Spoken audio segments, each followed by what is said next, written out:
नमस्कार दोस्तों, मेरा नाम सीमा है और मैम, आज मैं आपको अपनी कहानी सुनाने जा रही हूँ कि जब मेरे पति घर पर नहीं रहते, तब मैं कैसे अपने बेटे के साथ संबंध में रहती हूँ। वो कैसे रात भर चूस कर मुझे खुश करता है। मेपलवुड नामक एक शांत कस्बे में राहुल अपनी माँ सीमा के साथ अपने लिविंग रूम के आरामदायक सोफे पर बैठा था। घड़ी में आधी रात बीत चुकी थी, लेकिन उनके बीच का प्यार समय को महसूस नहीं होने दे रहा था। राहुल के मन में कुछ कहने की इच्छा थी, लेकिन वह हिचकिचा रहा था, यह सोचकर कि सीमा कैसे प्रतिक्रिया देंगी। उसने गहरी सांस ली और बोला, माँ, मुझे तुमसे कुछ कहना है, लेकिन वादा करो कि तुम गुस्सा नहीं करोगी। सीमा मुस्कुराई। उनकी आंखों में जिज्ञासा झलक रही थी। बिल्कुल नहीं, मैं गुस्सा नहीं करूंगी। क्या कहना चाहते हो बेटा? राहुल घबराया हुआ था। फिर वह सीमा के कान के पास झुका और फुसफुसाया, माँ, मैं तुम्हें बहुत पसंद करता हूँ, बहुत ज़्यादा।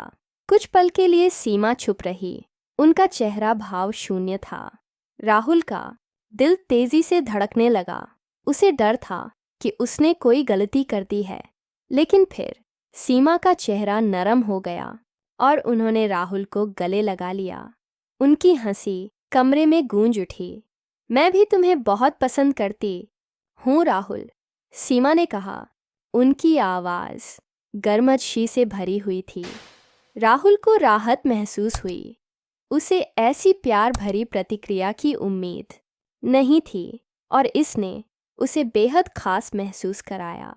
जब वे एक साथ बैठे थे, सीमा ने मेज़ पर रखे आइसक्रीम के कटोरे की ओर हाथ बढ़ाया और एक चम्मच भरकर खाया।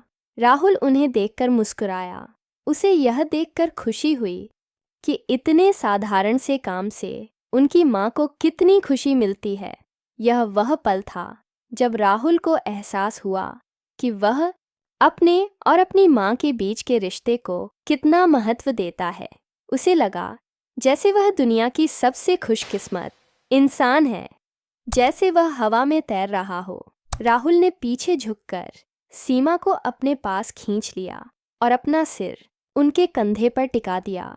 माँ, तुम कितनी अद्भुत हो, उसने धीरे से कहा। सीमा मुस्कुराई। उनकी आंखों में प्यार झलक रहा था। तुम भी बहुत अद्भुत हो राहुल। दोनों ने बातचीत जारी रखी। उनकी बातें बिना किसी रुकावट के बहती रही। राहुल ने अपने विचार और भावनाएं खुलकर साझा की, जो उसने पहले कभी नहीं किया था। सीमा गंभीरता से सुनती रही। उनकी मुस्कान और सिर हिलाने से राहुल को और बोलने का हौसला मिलता रहा। एक पल में सीमा ने राहुल का हाथ पकड़कर मजाक में कहा, अब तुम रुकने वाले नहीं हो ना? मैं सब कुछ सुनना चाहती हूँ। राहुल हंस पड़ा। उसे एक नई आज़ादी का एहसास हुआ। उसे समझ आया कि वह अपनी माँ के साथ ईमानदार होने में कितना आनंद महसूस करता है। जब वे बात कर रहे थे, सीमा ने अपने बालों को ठीक किया, जो एक ढीले वन में बंधे हुए थे।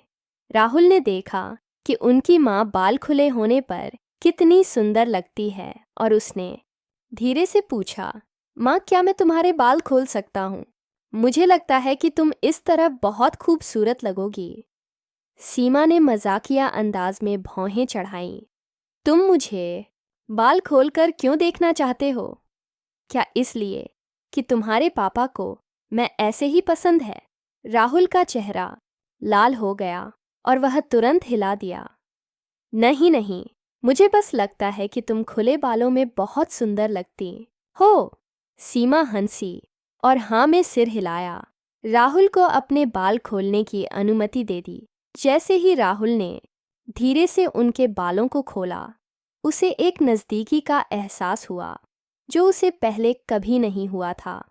सीमा के बाल उनकी पीठ पर बिखर गए और राहुल उनकी खूबसूरती को निहारता रहा। रात बीतती गई और दोनों ने कहानियाँ और हंसी साझा करना जारी रखा। राहुल को गहरी संतुष्टि महसूस हुई, क्योंकि उसे पता था कि उसने अपनी माँ के साथ पहली बार इतनी खुलकर बात की है। जब वे एक साथ बैठे थे, राहुल ने फुसफुसाया, धन्यवाद माँ, हर चीज़ के लिए। सीमा मुस्कुराई। उनकी आंखें प्यार से भरी हुई थीं। धन्यवाद राहुल, तुमने आज की रात मेरे लिए बहुत खास बना दी।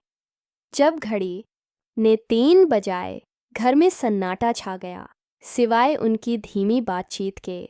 राहुल को पता था कि यह रात हमेशा उसके साथ रहेगी। उसके और उसकी माँ के बीच के रिश्ते की याद, उसे अपने और अपनी माँ के बीच के प्यार और समझ के लिए आभार महसूस हुआ।